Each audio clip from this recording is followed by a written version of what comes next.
میرے غوث پاک جیلانی رضی اللہ تعالیٰ عنہ تقریر کر رہے تھے تو بارش آ گئی، 70,000 کا مجمع،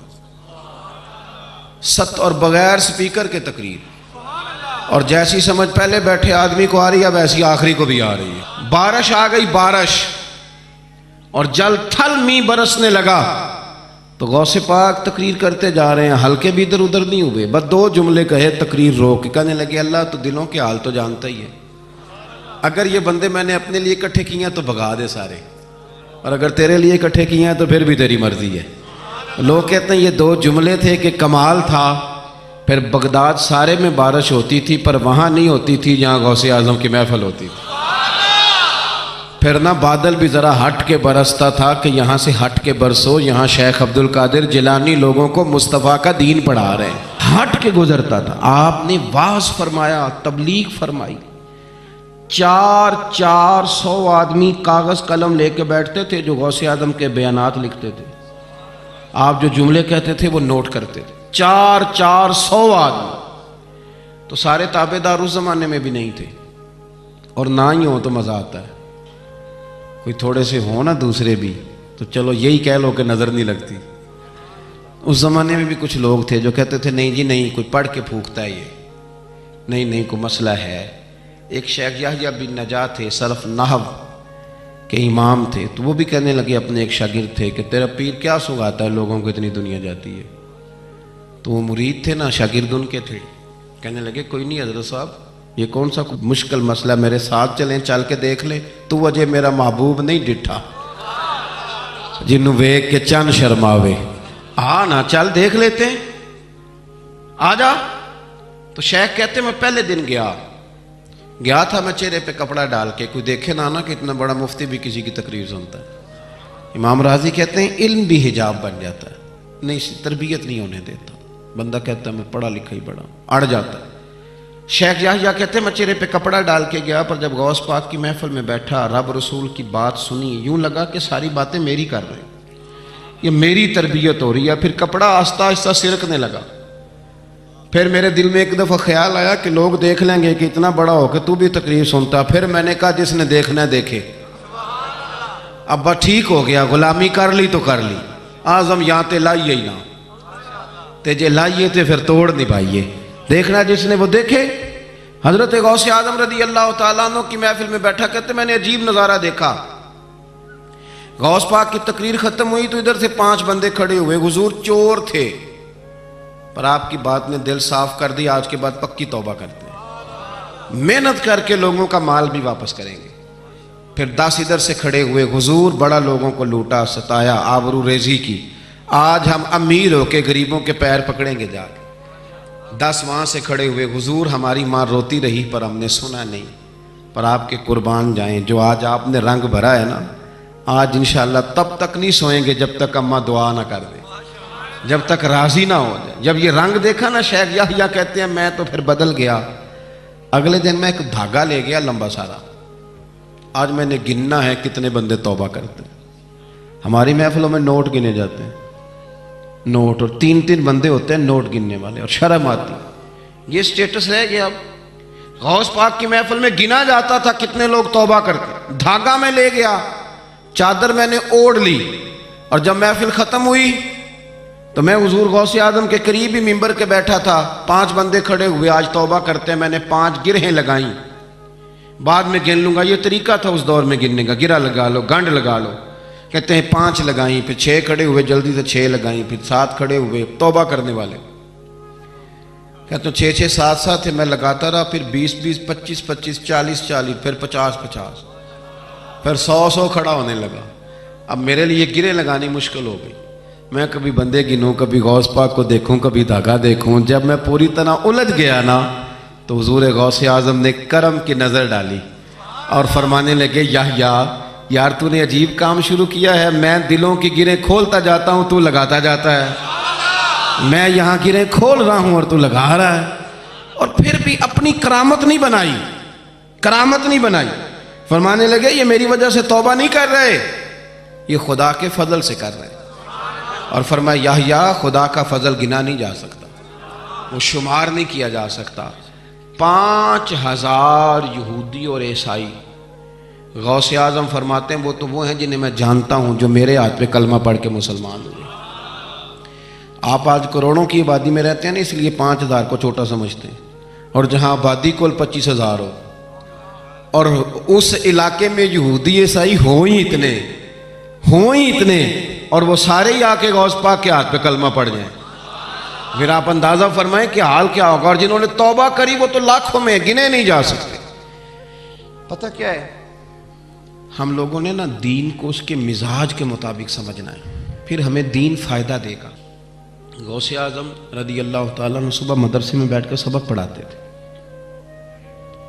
اسباق بھی پڑھاتے تھے، بچوں کو سبق دیتے تھے، اور باقاعدہ سبق جو کتاب و سنت کے ہمارے مدارس میں مروجہ اسباق ہیں وہ پڑھایا کرتے تھے، اور صبح کے وقت تفسیر کا درس دیتے تھے، عصر کے بعد فقہ پڑھاتے تھے۔ آپ یہ دیکھو یار، ایک بات اچھی طرح سمجھنا، ایک صوفی صاحب تربیت کر رہے ہیں اپنے لفظوں کے ساتھ، اس تربیت میں زیادہ اثر ہوگا کہ اگر وہ قرآن پاک کی آیت پڑھ کے تربیت کریں گے تو اس میں زیادہ اثر ہوگا۔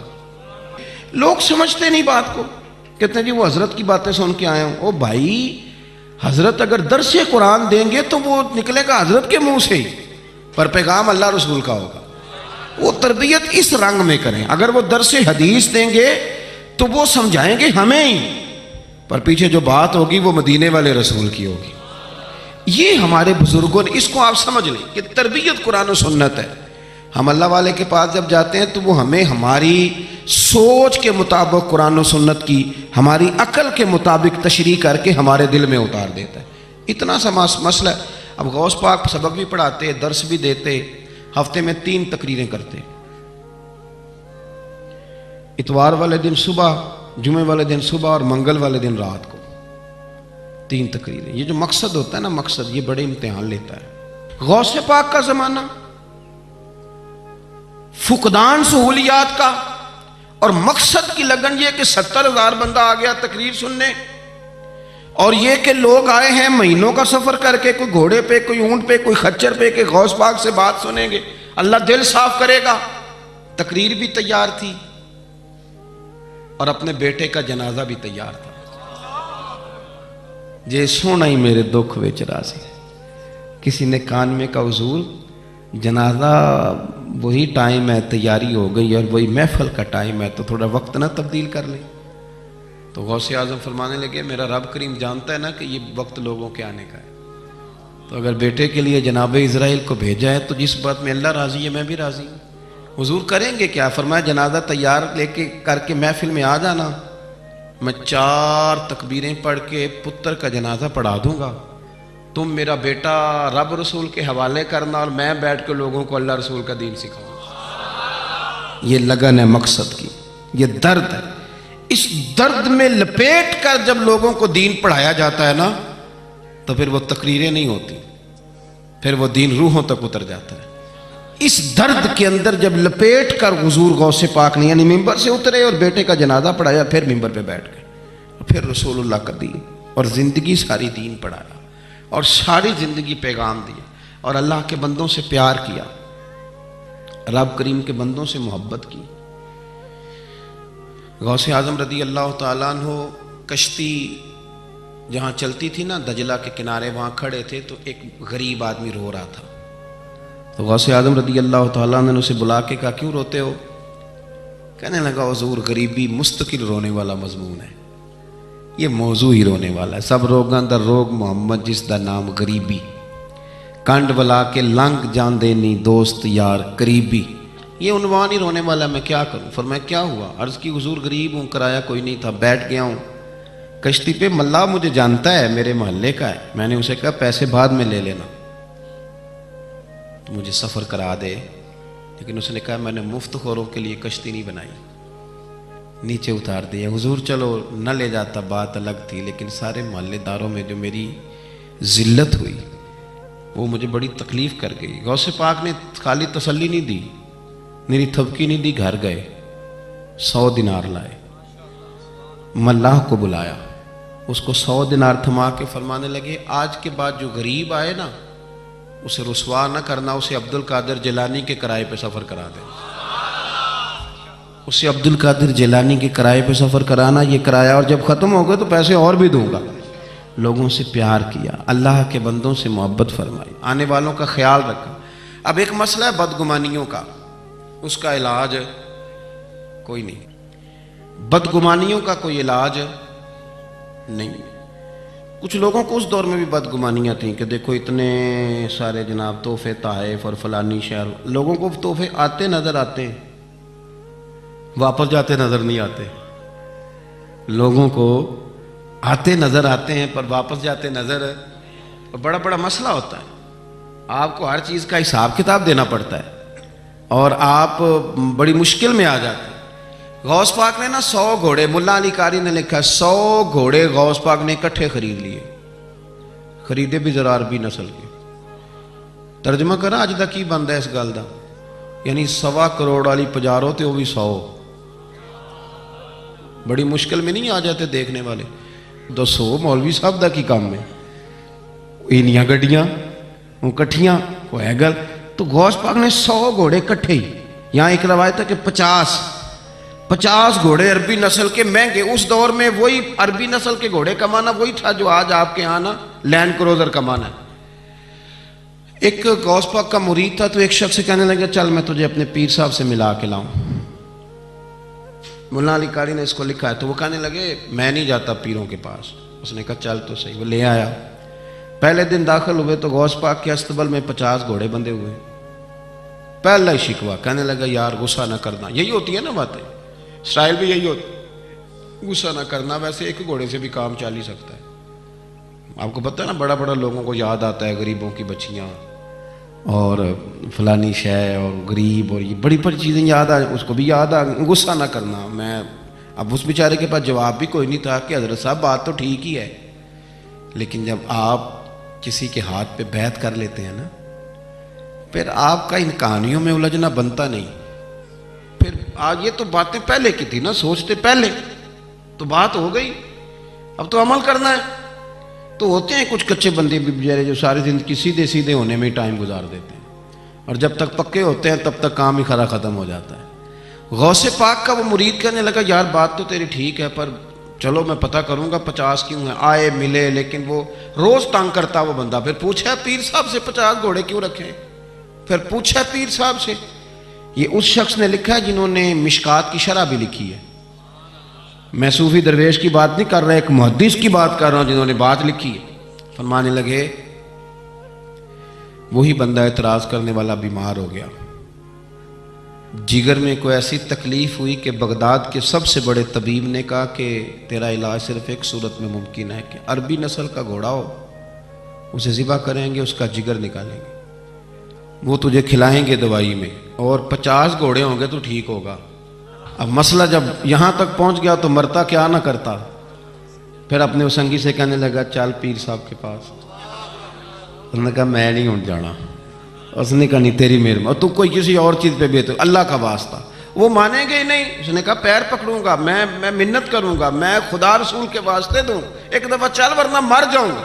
اب مرنے والا بندہ کیا کرے، جب موت سامنے نظر آئے تو گیا غوث پاک کے پاس، اور کہتا ہے سارے رستے سوچتا گیا کہ پیروں پہ سر رکھوں گا، پگڑی اتاروں گا، یہ کروں گا، منت کروں گا، ماں کی بات سناؤں گا، اپنی بہنوں کا واسطہ دوں گا، بڑا کچھ کروں گا، حضور آ اس کے صدقے مان جائیں، چھوٹے بچوں کی بات سن، سارے رستے تیاری کرتا گیا۔ لیکن جب غوث پاک جیلانی کی ڈیوڑی میں قدم رکھا تو شیخ عبد القادر جیلانی دیکھ کے مسکرائے، فرمانے لگے او یار تجھے بڑا شکوہ تھا میرے گھوڑوں پہ، اصل میں نا تو ایک دن میری گلی سے گزر رہا تھا، میں نے تیرے ماتھے پہ نظر ڈالی تو سمجھ آ گئی تو بیمار ہو جائے گا، اور تیرا علاج بھی 50 گھوڑوں سے ہوگا، میں نے 50 کیا کرنے تھے، میں نے تو تیرے لیے منگا کے رکھے ہوئے ہیں۔ کچھ تو مجبوریاں رہی ہوں گی، یوں ہی کوئی بے وفا نہیں ہوتا، او خدا کے بندے تیرے لیے رکھے ہیں۔ فرمایا چارہ ڈالنے کی بھی ضرورت نہیں، وہ میرے مرید ہی ڈالیں گے، تو روز آیا کر، ایک لے جایا کر، اپنا علاج کرا۔ کہنے لگا حضور مرید کر لیں۔ فرمانے لگے جو اتنے امتحان لے کے بیعت کرے اسے نہیں کیا کرتے، تو مرید ہی ہے، تو لے جا کھا۔ اور اپنا آج تک لوگوں کو بدگمانیاں ہوتی ہیں، اور جو عمل کرنے والے تھے، اللہ والوں کی بات ماننے والے تھے، وہ بات مان کے درجات بھی لے گئے، اور جو کہانیوں میں تھے وہ بیچارے آج تک کہانیوں میں ہیں، ابھی تک ان کا الجبرا اور ہندسہ کا رزلٹ کوئی نہیں آیا، ابھی تک یہاں کہانیاں۔ ان بزرگوں کی تعلیمات پر عمل کریں۔ غوث پاک رضی اللہ تعالیٰ عنہ کی ساری زندگی پڑھو گے تو جو چیز سب سے زیادہ نظر آئے گی، حضور غوث پاک رضی اللہ تعالیٰ عنہ نے نبی پاک صلی اللہ علیہ وسلم کی اتباع میں وقت گزارا ہے۔ کچھ بندے اللہ کے بڑے خاص ہوتے ہیں۔ حضور غوث پاک رضی اللہ تعالیٰ عنہ کو اللہ نے اعزاز عطا فرمایا، شان عطا فرمائی کہ غوث اعظم درمیان اولیاء، جو محمد درمیان انبیاء۔ اس طرح نبیوں میں رسول کریم کا مقام ہے نا، اس طرح ولیوں میں غوث پاک جیلانی کا مقام ہے۔ حضور غوث پاک رضی اللہ تعالیٰ عنہ کو اللہ نے کئی اعزازات دیے۔ سب سے بڑی بات یہ کہ اللہ نے انہیں کرامات عطا کی۔ کرامت دین کا پورا ایک حصہ ہے۔ ہمارے یہاں نا لوگ کہتے ہیں اخلاق بیان کریں جی، وہ کہتے کیا تھے؟ کرامت کیا ہوتی؟ بھئی کرامت تو قرآن پاک نے بیان فرمائی۔ آصف بن برخیہ جناب بلقیس کا ملکہ بلقیس کا تخت لائے تھے، یہ اللہ نے کیوں آیت نازل کی قرآن پاک میں؟ وہ قصہ کہانی ہے کہ وہ جی تخت لائیں، یہ کیوں بیان کی؟ اور تخت آیا کس طرح آیا؟ انہوں نے کہا کہ آنکھ جھپکنے سے پہلے آ جائے گا، پھر آیا کہ نہیں آیا؟ ان سے پوچھا یہ کیسے آیا؟ کہنے لگے ھذا من فضل ربی۔ او سنگیو، صرف حضرت سلیمان علیہ السلام کا امتی تخت لا سکتا ہے، نبی پاک کا غلام نہیں لا سکتا؟ یار آپ نے کرامت کا انکار کر کے اپنے آپ کو کمزور کر لیا۔ اور نہیں جی نہیں، یہ کیسے ہو؟ کیا مطلب ہے اس کا؟ آپ سورہ نمل روز پڑھیں اور جناب سلیمان علیہ السلام کے امتی کی شان بیان کریں کہ وہ آنکھ جھپکنے سے پہلے 80 گز اونچا، 80 گز چوڑا، 80 من وزنی تخت آنکھ جھپکنے سے پہلے لے آئے۔ کسی بندے کا ایمان خراب نہیں ہوتا۔ اور میرے غوث پاک جیلانی، یہ وہ بندے ہیں جن کے بارے میں نبی پاک نے فرمایا کہ میری امت کے علماء بنی اسرائیل کے نبیوں کی طرح ہیں، امتیوں کی طرح نہیں۔ کن کی طرح؟ نبیوں کی طرح، نبیوں کی طرح۔ حضرت غوث پاک رضی اللہ تعالیٰ ہم کو ملانگ لوگ نہیں ہیں، الحمدللہ تعالیٰ ہم تو غوث پاک کی کرامت بھی مانتے ہیں، پر قرآن و سنت کی اینک لگا کے مانتے ہیں۔ یہ میری بات سمجھ لیں۔ حضرت غوث پاک رضی اللہ تعالیٰ عنہ طالب علموں کو سبق پڑھا رہے تھے، تو سبق پڑھاتے پڑھاتے نا ہاتھ آگے بڑھایا تو اچانک ہاتھ واپس آیا تو گیلا ہو گیا تھا سارا۔ تو شاگرد بھی بڑے سیانے ہوتے ہیں، انہوں نے سبق چھوڑ دیا، استاد جی کے گیلے بازو کو دیکھنا شروع کیا۔ حضور یہ کیا ہے؟ تو غوث پاک بھی غوث پاک تھے۔ ہر بندے کا ہاضمہ اتنا اچھا نہیں ہوتا کہ اس کو ہر بات ہضم ہو جائے۔ کئیوں کو بدہضمی بھی بڑی سخت ہوتی ہے، کھٹے کھٹے ڈکار آتے ہیں بات سن کے، کانوں سے دھواں بھی نکلتے ہیں کئی دفعہ۔ تو انہوں نے پوچھ لیا فٹافٹ کہ حضور یہ کیا ہوا؟ تو غوث پاک کو پتا تھا کہ سب کا ہاضمہ ٹھیک ہے۔ میاں صاحب نے بھی کہا تھا خاصاں دی گلامہ آگے نہیں مناسب کرنی۔ اگلا شعر میں نہیں یہ پڑھنا کیونکہ زیادہ ڈاڈ ہے تو میں ادھر ہی رہتا ہوں، اتنا ہی کافی ہے کہ خاصاں دی گلامہ آگے نہیں مناسب کرنی۔ انہوں نے کہا حضور یہ کیا ہے؟ تو آپ فرمانے لگے تمہارے والی بات نہیں۔ اللہ اکبر۔ ابھی سبق پورا ہو رہا تھا تو بندے دوڑے دوڑے آ گئے اور انہوں نے نعرے لگانے شروع، یا غوث یا غوث یا غوث۔ لوگ کہتے ہیں غوث پاک سے ملتا نہیں، میں کہ ٹھیک ہے انہوں نہیں نہ ملیا، جنہوں ملیا اس تے رولا پانا نہ بڑا ملیا بڑا ملیا بڑا ملیا، اپنا اپنا معاملہ نا۔ کسی نے کہا حضور کچھ نہیں دیتے، تو کسی نے کہا میرے کریم سے گر قطرہ کسی نے مانگا، دریا بہا دیے، در بے بہا دیے۔ اب جس کو ملا ہے وہ تو شور کرے گا۔ تو تھوڑی دیر کے بعد ہی بندے پہنچ گئے، انہوں نے آ کے یا غوث کے نعرے بھی لگائے، وہ مچلے بھی، وہ روئے بھی، وہ قدم بھی چومے، اپنے مقدر پہ ناز بھی کیا۔ شکر ہے اللہ کا، اللہ نے ہمیں آپ کا غلام بنایا، شکر ہے۔ تو طالب علموں نے پوچھا ہوا کیا؟ کہنے لگے کشتی میں بیٹھے تھے تو ڈوبنے لگی تھی، تو ہم نے کہا کہ ہم تو غوث پاک کے ماننے والے ہیں۔ تو پھر حضور غوث اعظم کا دست مبارک نمودار ہوا ہے اور کشتی کو پکڑ کے کنارے لگا دیا ہے، کشتی کو پکڑ کے کنارے لگا دیا ہے۔ ایک قریب کہنے لگا یہ کیسے ہو سکتا ہے؟ تو دوسرا اس کی کمر پہ تھپکے دے کے کہنے لگا ویسے ہی ہو سکتا ہے جیسے آصف بن برقیہ کے ذات ہوا تھا، بالکل ویسے ہی ہو سکتا ہے۔ سیدنا غوث اعظم کی کرامات اتنی متواتر کے ساتھ ہیں کہ ملا علی قاری فرماتے اتنی تو کرامتیں سنی نہیں جتنی غوث پاک کو اللہ نے عطا فرمائی۔ رب کریم نے انہیں درجہ دیا، وقار دیا، ان کی دعاؤں کو قبولیت دی، اللہ نے انہیں اعزاز کے ساتھ نوازا، اللہ نے ان پر فضل فرمایا۔ ایک تاجر تھا تو ملک شام جاتا تھا اکثر تجارت کرنے کے لیے، مال کما کے لاتا، غریبوں کی بھی مدد کرتا، مدارس کی، مساجد کی، سب جگہ جہاں دین کی ضرورت ہوتی پہنچتا۔ ایک بغداد میں اور درویش بھی گزرے جن کا نام شیخ حماد ہے، وہ بھی بڑے درویش تھے۔ وہ تاجر شیخ حماد کے پاس گیا، کہنے لگا میرے لیے دعا کر دے، میں جا رہا ہوں سفر کے لیے۔ تو انہوں نے کہا میں صبح بتاؤں گا۔ استخارہ کیا، صبح کہنے لگے نہ جانا، تیرا مال بھی لٹ جائے گا اور تو قتل بھی ہو جائے گا۔ وہ بڑا پریشان ہوا، حضور غوث پاک کے پاس گیا، کہنے لگا حضور وہاں بھی میں نے کہلا بھیج دیا ہے، سامان میرا پڑا ہے، جاؤں گا نہیں، پیمنٹ نہیں کروں گا، ملے گا نہیں تو خسارہ ہو جائے گا، مہربانی فرمائے۔ غوث پاک نے مراقبہ کیا، فرمایا تو جا، اللہ خیر کرے گا، تو جا، اللہ خیر کرے گا۔ مرید کا عمل کے یقین، پیر کا عمل کے یقین، چلے آپ فیصلہ کر لیں تو میں آگے بڑھتا ہوں۔ حضرت غوث اعظم رضی اللہ تعالیٰ عنہ نے مرید سے کہا تو جا اور اللہ خیر کرے گا۔ وہ گیا، کہتے میں نے پیمنٹ کی، مال لیا، واپس آیا، گھوڑوں کا سفر تھا، رستے میں رات کو ایک جگہ سویا، خواب دیکھتا ہوں، خواب میں ڈاکو آ گئے، انہوں نے پہلے مال لوٹا، پھر مجھے قتل کیا، اور جب میرے گردن پر انہوں نے خنجر چلائی، خواب دیکھ رہا ہوں تو میری فٹافٹ آنکھ کھل گئی، اور جب میری آنکھ کھلی تو میں اسی وقت ہی رخت سفر باندھا، سر پٹ گھوڑے دڑائے، کچھ رات کو کچھ دن کو، سویرے بغداد پہنچ گیا۔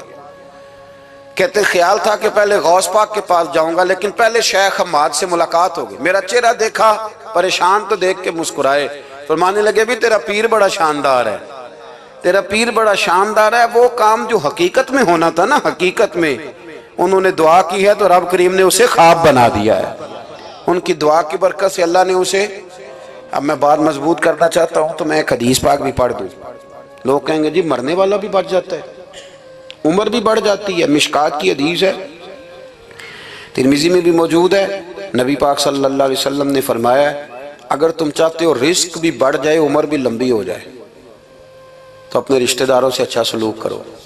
اس کا مطلب ہے کہ عمر بڑھ جاتی ہے، موت کچھ وقت کے لیے ٹل بھی جاتی ہے۔ حضور غوث پاک کو اللہ نے بڑا اعزاز دیا، بڑی کرامات دی۔ آپ فرمایا کرتے تھے میں نے 40 سال اپنے رب کو راضی کیا ہے مصلی پہ بیٹھ کے۔